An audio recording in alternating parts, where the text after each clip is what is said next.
Hello, I'm Mario Toneguzzi, managing editor of Canada's Entrepreneur. Joining me today is economist, speaker, and author Todd Hirsch. Thanks, Todd, for joining us again.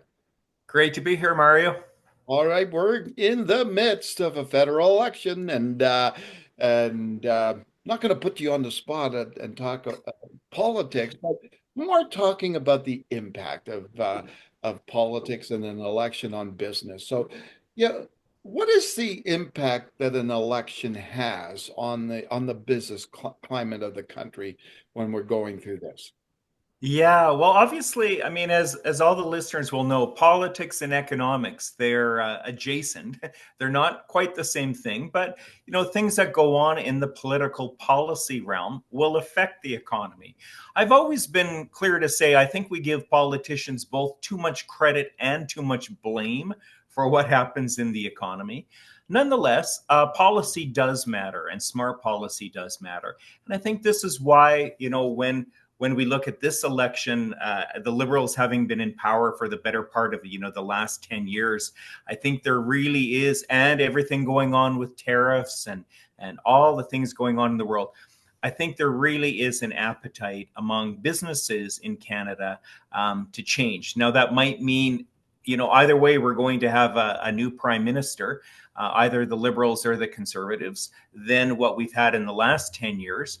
And I think even those people who are supportive of Mark Carney do see this as a break from the last 10 years of Liberals.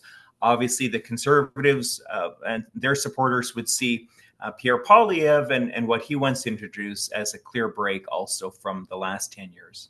Mhm.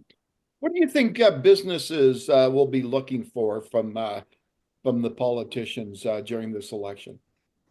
Well, I guess it depends on which business we're talking about. In Canada's energy sector, so I'm based here in Calgary, a lot of focus on the energy sector. And, energy is Canada's single largest export. So what happens to the energy sector does matter. But I think they're going to be looking for some clear direction from both leaders on things such as infrastructure development, pipeline development. Are they going to simplify and streamline that? Mr. Carney has already indicated that he wants to see faster approval processes for these infrastructure projects. And of course, Pierre Poilievre has long talked about, how we need to make these things faster. Other sectors of the economy, manufacturing, steel and aluminum, a lot going on with them right now. I think they're going to be looking for who they see as being best prepared and best equipped to stand up to Trump and to negotiate with the Americans. Now, these tariffs might be coming regardless of who becomes the prime minister. But I think a lot of the manufacturing industries, steel and aluminum manufacturers, are going to be looking to see who they trust the most in negotiating with the US. Now, one of the big issues this country has faced, and it's had an economic impact on consumers and on businesses, is the carbon tax. What do you think is going to happen when all is said and done with this election? No matter who wins, what do you think's the fate of that carbon tax? Well, I mean, it's pretty clear from Pierre Poilievre, axe the tax. How many times has he had to repeat that? So, I mean, obviously that's what he would do. But Mark Carney, that was the first thing he did when he became prime minister. Is he did axe the tax. Now there are questions. Is he going to axe all of the tax, or is it going to be just the consumer portion? Is he going to keep the business portion? It's not clear yet. I'm hoping that Mr. Carney is a little more forthright during the campaign exactly what he intends to do. But I do think consumers, either way, from the consumer point of view, I think the carbon tax politically is dead. If there is a remnant of it still in the business sector that businesses pay, we'll see how that goes. But for consumers, the carbon tax, may it rest in peace.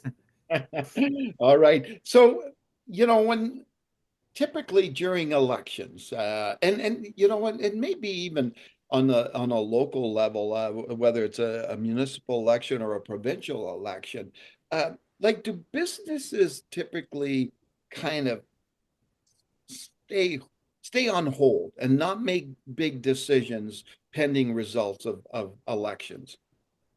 Yeah, I think they do. And I think for a lot of businesses that I've talked to in the past, a lot of them almost seem to be agnostic as to, if it's this government or this rule or that rule. What they can't abide with is the constant changing of the rules.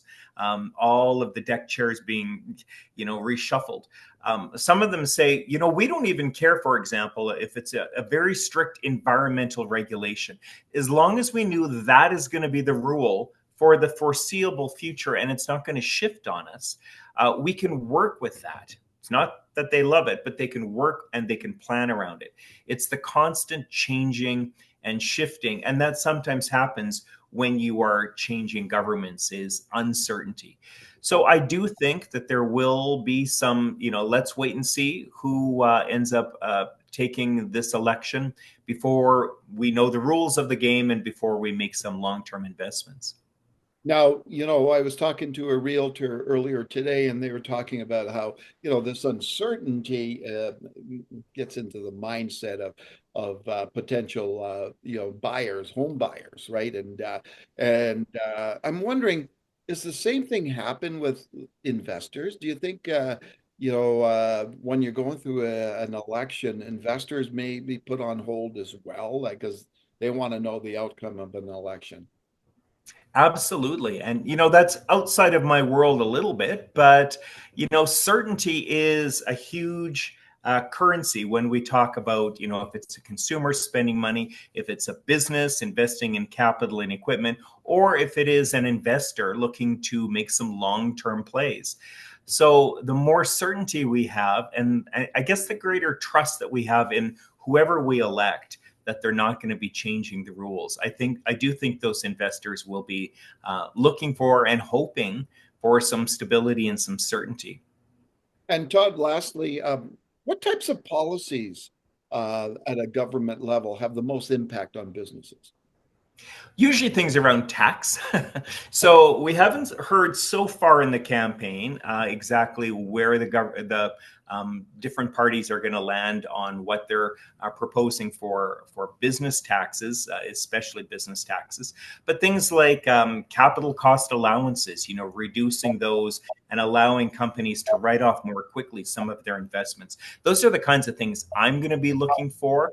Because I do think it is the kind of thing that might stimulate and boost business investment in Canada, which we desperately need right now.